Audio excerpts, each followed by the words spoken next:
Where do I start? Where do I begin? How do I start? Hi, Unlimiteds. We have our second unlimited conversation today with a great friend of mine, Jacob Melaard. Jacob is out there in Dubai. How are you doing, Jacob? I'm very good, David. Thank you very much. Fantastic, fantastic. I get daily updates on the weather from Jacob, and sitting here in the winter in the UK, yet another cold day. Then I am somewhat envious of the sunshine that you have out there, Jacob. I bet you are. But let me tell you, June, July time, when it's 50 degrees out here, it's role reversal. It's. I wish I was in your shoes then. So, you know. Yeah, fantastic. Yeah. So, so let me share with you who Jacob is to me, and this is really my perspective of the man I've got to know, and I think we were actually Jacob and I were just talking about how we got to know each other, and it's a great example of how we can create connections in the world, how we can create clients, how we can create conversations, and that I had met someone at an event. We then connected on Facebook and we got to know each other. And then she introduced me to Jacob, and Jacob then introduced me to somebody else. And it all helped the community, the Coaching Unlimited community, grow. And it's a very much an organic process. And that's how Jacob and I got to know each other. And how I describe Jacob is, and again, we were just talking about this, Jacob's someone who's been on a journey. That Jacob's been someone through our conversations who's really an explorer. That's probably the best way I can describe it. Someone who would like to have a better understanding of the world. Someone would like to have an understanding of how they can serve more people more deeply. And that's what I've seen unfold. I've seen Jacob is always the person in the room who asks the question that's unasked. And part of that journey has been seeking the truth. And one of Jacob's ambitions in the last 12 to 18 months has been how he steps into that deeper truth and speaks that truth into the world. And what I've seen over that time period is someone who's started to get some of those answers. Not all the answers, because we never have those, but someone who's started to create something that's different. Something that's different to what it was 18 months ago. Something that's different to what it was 12 months ago. And if I was to describe Jacob in that kind of marketing sense now, the truth is he's become, in the last 12 months, he's become a best-selling author. He's become someone who has enrolled high-paying clients from a place that was very different 12 months ago. And that's why I wanted to bring Jacob into a conversation today, so you can get to know his journey, get to know what it feels like to have that unfold. So Jacob, I want to ask you a question. I want to dive in with a question that you asked me, that when you very first came to the Love Serve Create event, you were the man who asked the question that no one else asked. And I often talk about powerful conversations, and you said to me, "Hey David, what's a powerful conversation?" So I want to ask you, Jacob. You've been coaching so much more. You've been coaching deeper. What do you think a powerful conversation is when you have a conversation with a client? What's that to you? Wow. Well, first of all, thank you so much for that impressive introduction, and I'm basking in all those words. What is a deep conversation for me? I think a deep conversation these days for me is one that has no agenda. We just, show up fully and being fully present. And I remember in my when I just started out as a coach, I thought I needed to, go through the process of, first session we do this, second session we do that, and which worked for me for a while. But these days I find when I just show up and generally my question is what's going on. Magic seems to be unfolding from that question because people feel free to express what they say, and when they feel safe and free, you can create something. So that for me is a powerful conversation is, where there's no agenda, there's just complete trust and openness and sharing and equality. Like I'm not better than you or anything of that. Because I remember when we started on our journey together, Jacob, that you said something there, which is you'd want to go to a coaching conversation and have some structure around it, have something that you were bringing to the conversation. I appreciate your energy has moved so much since then, but if you reflect back on that time, what is it you think you were trying to do in those conversations in the early days? I think it was more about me at the time, like me being showing off my skills. Like I remember calls where I would speak to someone and there would be a presenting problem, and after an hour there was no resolution, or it was only half. The intensity of the pain was only half gone. And I remember, let's do this, and then let's do this process, and let's do that process, just more for me to prove that I was worthy, rather than to create the space for the client or the person in front of me to have them discover their own power. So that was a lot in the beginning stages. Like really, it was about me more than it was about the client, and that has definitely changed these days. And what was that change? Was there a moment? Was it an evolution? What created that change? Because I think what you're describing, when I talk to a lot of coaches who are starting out, they've been on an NLP course, or they've been to a Tony Robbins event, or they've been on a coaching course, and I was the same. I remember when I'd been to my first Tony Robbins event, I was suddenly, and I'd just done an NLP course as well. I was thinking, holy Batman, I've got all these fantastic tools. I'm going to solve the problems of the world. And I would dive into solving people's problems. And that shifted over time. So for you, what do you think that shift was from coming with the toolkit to simply being present? What was that shift? Well, it was mostly because it was very stressful and very tiring to show up like that. I put myself under immense pressure to create something which in reality I'm not creating anything. I just creating a safe space, and the person on the other side of the phone or in front of me creates all the transformation himself. So for me, it was more I was just tired of doing it that way, and I didn't keep up as well. If you want to structure it that way, you have to really put a lot of effort and time into a session beforehand and also afterwards, and that was something I didn't do. So at some point I just couldn't keep that going, and then I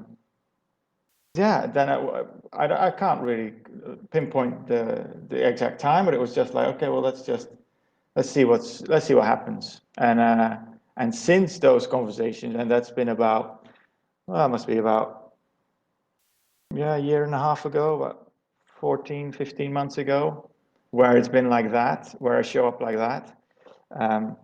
Things have been remarkable in terms of how I enjoy coaching, but also the results that my clients have. And when you've been, having gone through that shift, when you've been having conversations with clients, has the type of person in front of you in that conversation changed? Are you now serving different people, or is it the same people having a different experience? It's a bit of both. I think I'm still in that transition, and I know I don't know if it that I had an experience a week or so ago where I actually physically withdrew my offer to coach someone just because I thought I could, and it was just the most amazing feeling ever. But it's I don't think the person and the people that show up are, I would say, still the same, but the way they evolve and the way they show up differently in follow-up sessions, that is completely different. Like the people that these days that I coach are really, I don't need to motivate them. They are motivated, and they know they know why they do it. So in that perspective, yes, people have changed. The type of person has changed. And that's a powerful shift, that by creating a space, then the client has to create that level of motivation and inspiration for themselves. Yeah, and definitely. And I remember having clients where we had really, what I thought was a powerful session. Even they would come back and say, oh, it was a powerful session, and we would agree on something, and then we would get back together after a week or 2 weeks, and then the things that we agreed to, they weren't done. And then it's like, well, why? Or what was in the way? And that these days I don't have anymore.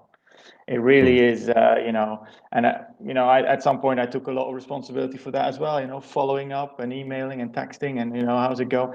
Nowadays, I allow people to be themselves and show up. I'm not going. When I start coaching with someone, I say, listen, any result, any success, it's all down to you. And anything that you're not getting that you want is also down to you, because I'm just here to serve you and create a safe space. There's no guarantees, there's no nothing. There's just me being there for you 100%. And that's what people really need.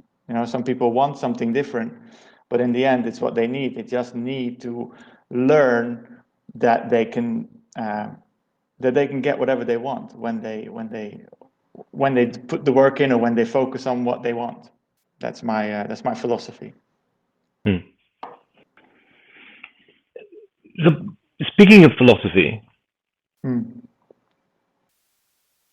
about a year ago, we were in a conversation about what was powerful for you, and you talked about, what would be a miracle for you, what would be powerful for you, would be speaking your truth. Can you share that? Can you share what that journey's been like for you and how that's impacted your coaching? Oh, yeah. Well, first of all, thank you so much for creating that group a year ago, which was Tribe of Miracles, which was absolutely, phenomenal to be in that group.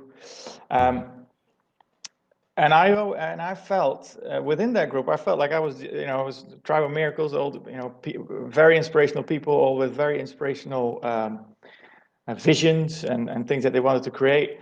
And I was there, and I didn't really know what I was doing in that group, to be honest. I was like, well, I don't really have a project, or I don't want to build a school in Africa or anything like that.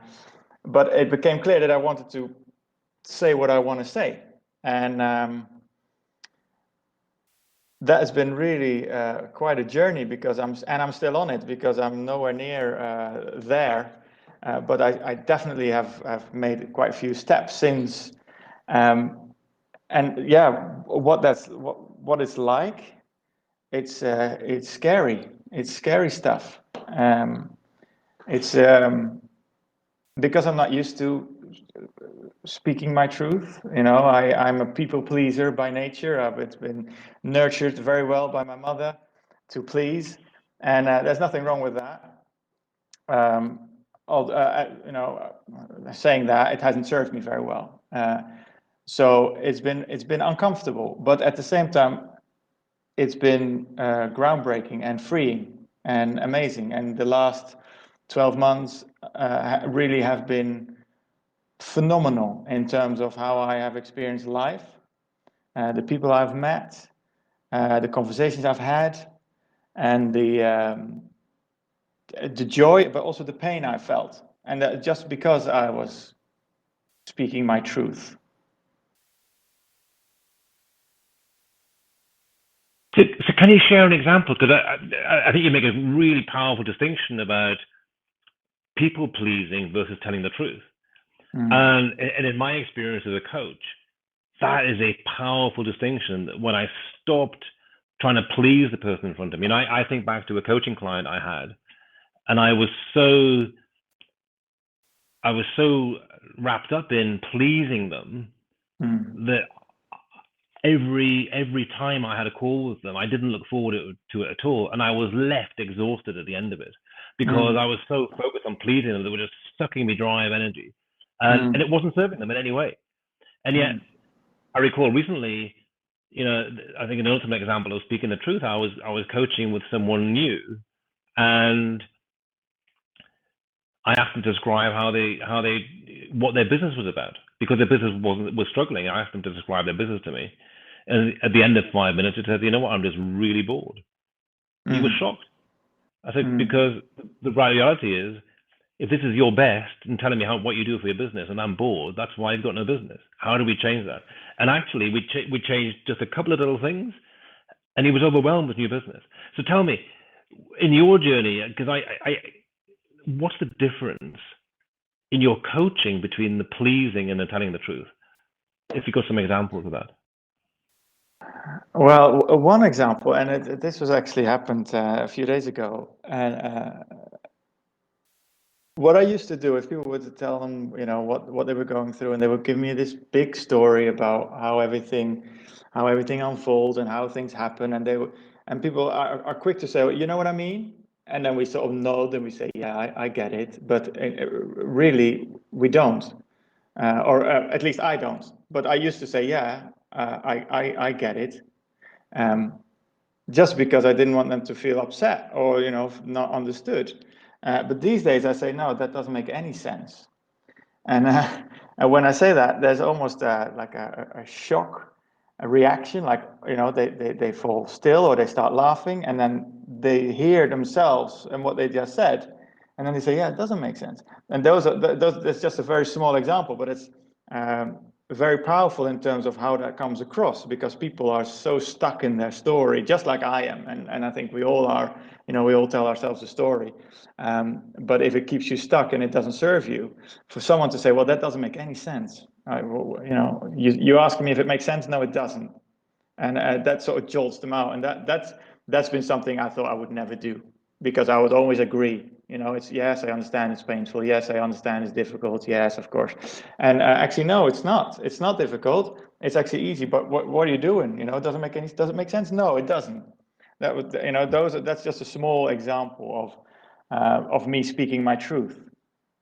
And that's not so much to do with, there's nothing to do with judging or putting someone in a box or in a corner or in a certain in a certain frame, but just to jolt them out of their own thoughts is something which, when you're a coach, is it's almost, it's part of the profession, part of the job, I guess.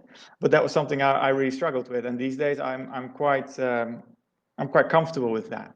Just to say, well, I don't understand, or they ask me, when they ask me, does it make sense? Does that make sense? I say, well, does it make sense to you?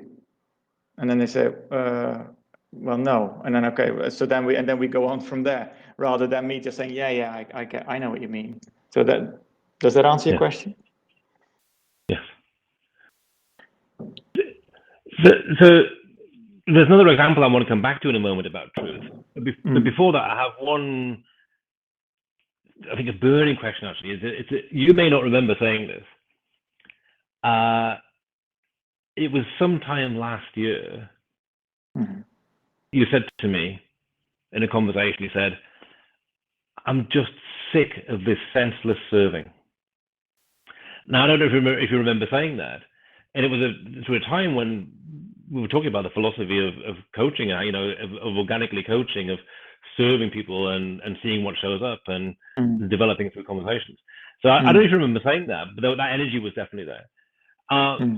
What's the difference between then, when you felt that serving was senseless, to now, when I hear you describe how you serve people now, that you're simply present for them and see what happens? So what's been the difference for you?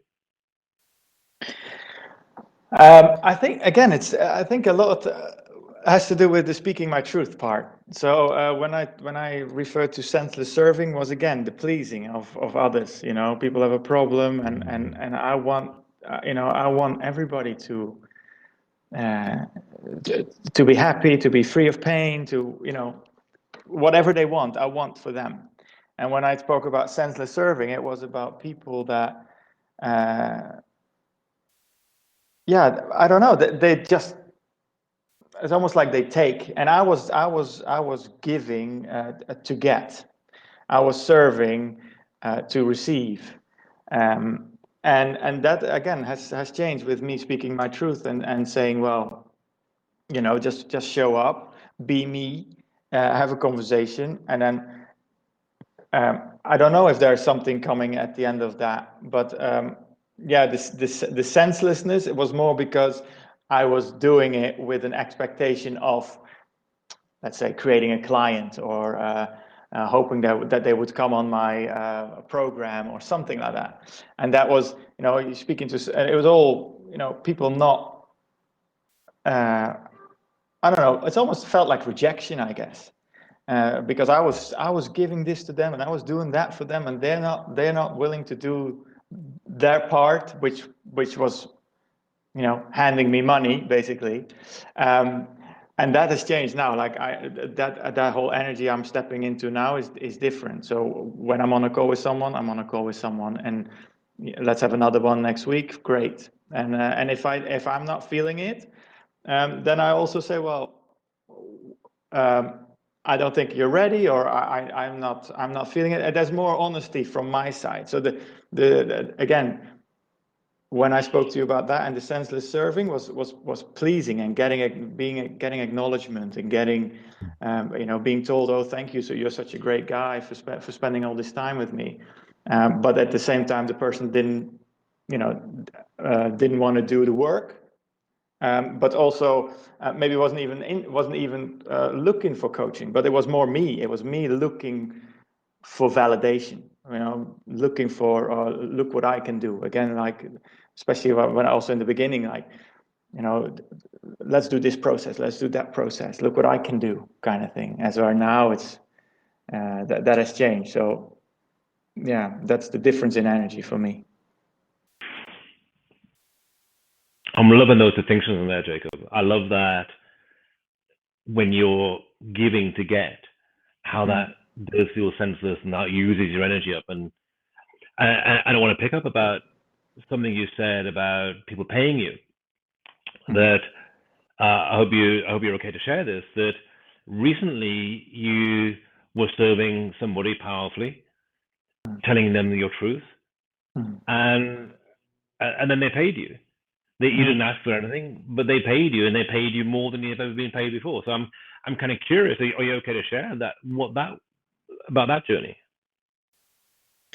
Yeah. Well, that's just. I still can't believe that, really. But this is a person who I admire. This person, in terms of what she has achieved, and in terms of status and success, it's all it's all relative. But I met her through Facebook, and I looked at her and I said, wow, she's well accomplished, and we had some just connecting conversations where she asked me very powerful questions like, why are you pitching your services to me? Which was great, because I didn't know what to respond to that, because I didn't think I was pitching my services to her, but at the same time I was, because I was hoping to get her as a client at some point. So we had some really good conversations about that, but also about her and her challenges, and again, there was no neediness around that at all. It was just there was just this, me creating space for her, and I also felt that she created space for me in some of these conversations. And she said, oh, I want to pay you. And I said, and this is like how to, we were talking about creating a client, and I was very much in my head, like how am I gonna about this, and this person wants to pay me, and I said, no, let's I much rather do something long term, and da da da. But she went to my website and then purchased coaching, and she did that twice, and then she did it again where she purchased my biggest package, which I never asked her. I never invited her. I never asked her. I want to coach you. I did say I love these conversations with you. I love to work with you, but I never said I never went into the mechanics of that. I never said, oh, this is how much it is, and we talk every week or something like that. I never discussed that with her. But she felt she feels so safe, and our connection is enormous. It's super really special. I mean, the connection is really strong, and so she just bought, and I can't really explain it, but that's how it went. And I'm proud, and I'm super happy about that, and I'm honored. And it also proves that it's possible, right? It is possible. All these stories, especially if you're a beginner, or you think, well, how would people pay me that kind of money for talking to me? And I'm still blown away, because I'm just a guy talking to people, and some people pay me for it. That's how I feel. But it's a confirmation that it is possible when you are being yourself, and when you create a safe space, and when you allow the person in front of you to be themselves. That's when it happens for me.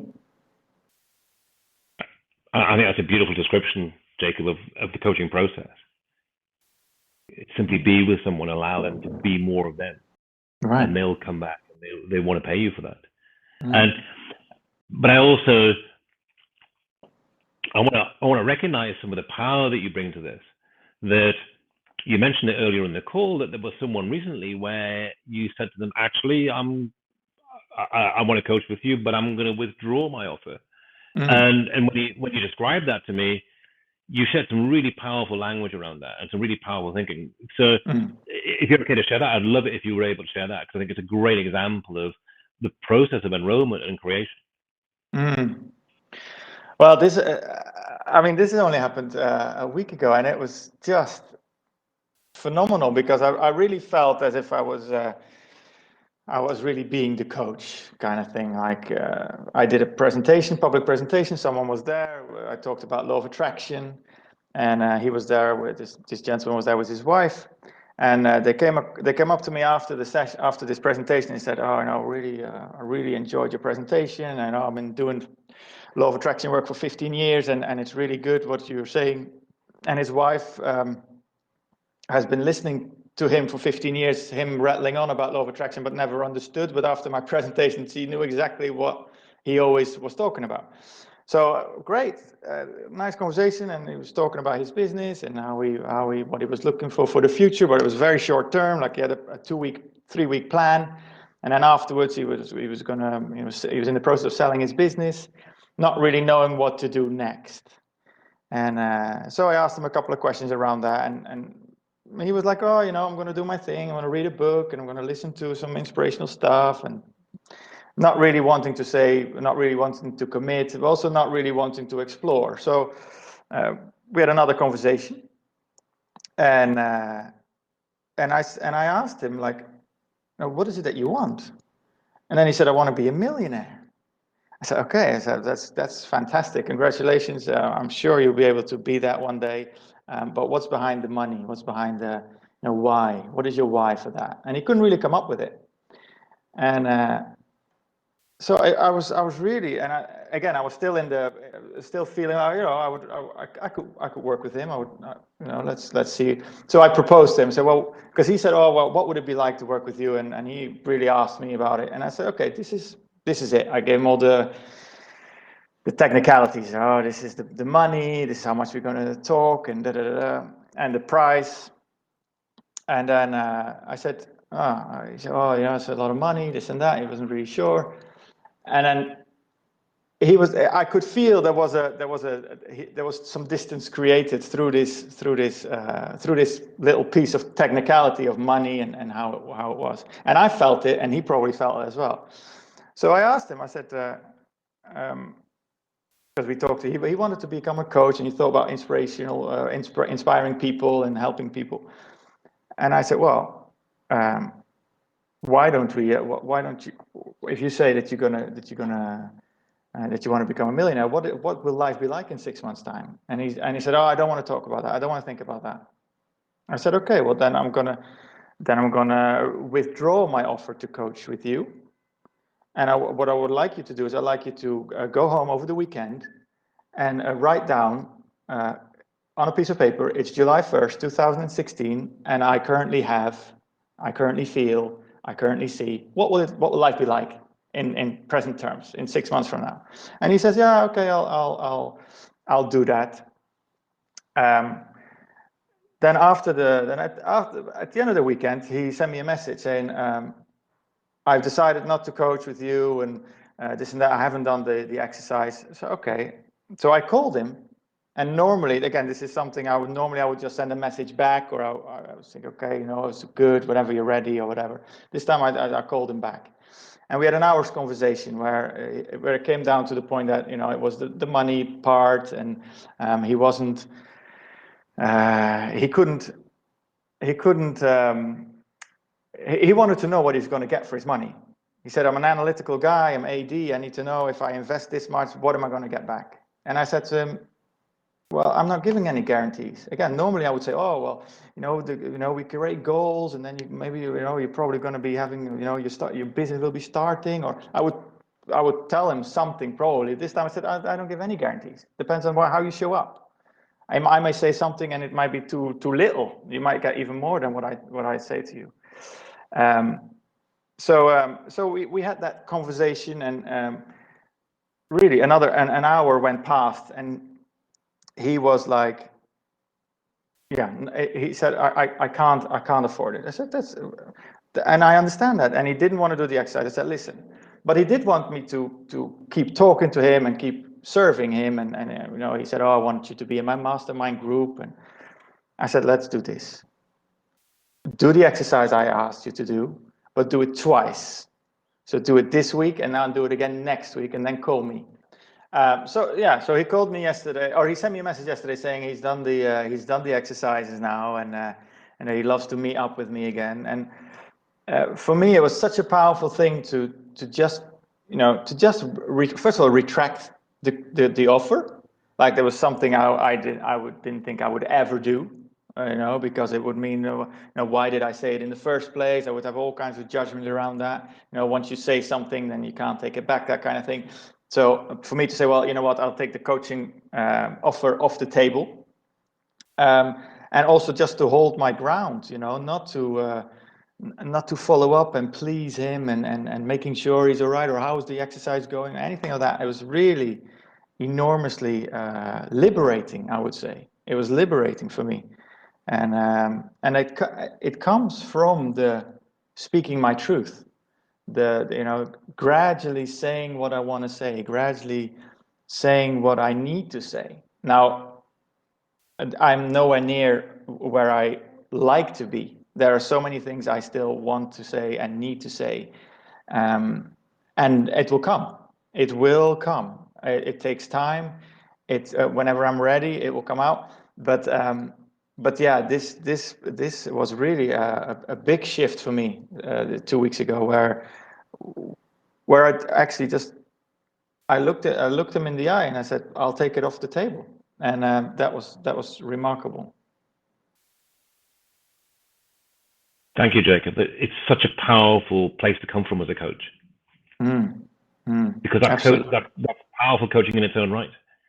So we have about a minute left. If I was, for the Unlimiteds, for those who are starting out, for those who want to get to the next step in their coaching journey, what's one thing that you've learned in the last year that you would share as your tip for today? My tip for today, I like that. Well, my tip for today is feel good. And some people say, well, that's a bit easy and a bit, is that not a bit too flat? But for me, it's all about feeling good. Now, I'm a guy who loves to feel good. I guess everybody loves to feel good. But there are many times that I don't feel good. But it depends on how long you stay there. So as a beginner coach, I highly recommend reading Prosperous Coach, but don't get stuck into it. Don't think that you can't go out, or that you have to that you have to have 6 conversations before you can offer someone something. It's about going out there and doing what you love. Doing what you love and feel good. Because I believe that it's everybody's birthright to feel good, and everybody has full control over how they feel because where it's just about where their focus goes. Now, I know that's very easy to say, and I only got a minute, so I need to be quick.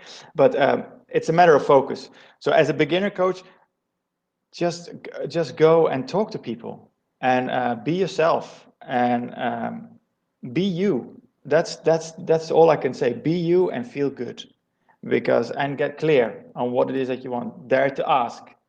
So and you say, well, who do I ask?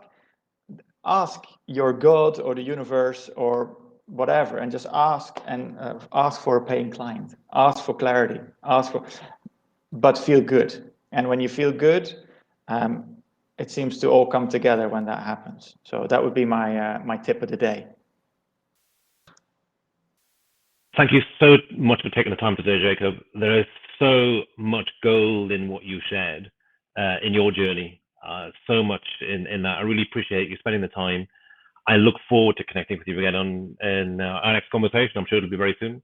I'd like you to create an amazing day, and thank you for joining us. Yeah, thank you very much. And if I can give a shout out to all the unlimiteds out there, if we are connected, great. If you'd like to connect with me, feel free to send me a short message, and I love to get to know more of you personally. So feel free to connect with me. Thank you.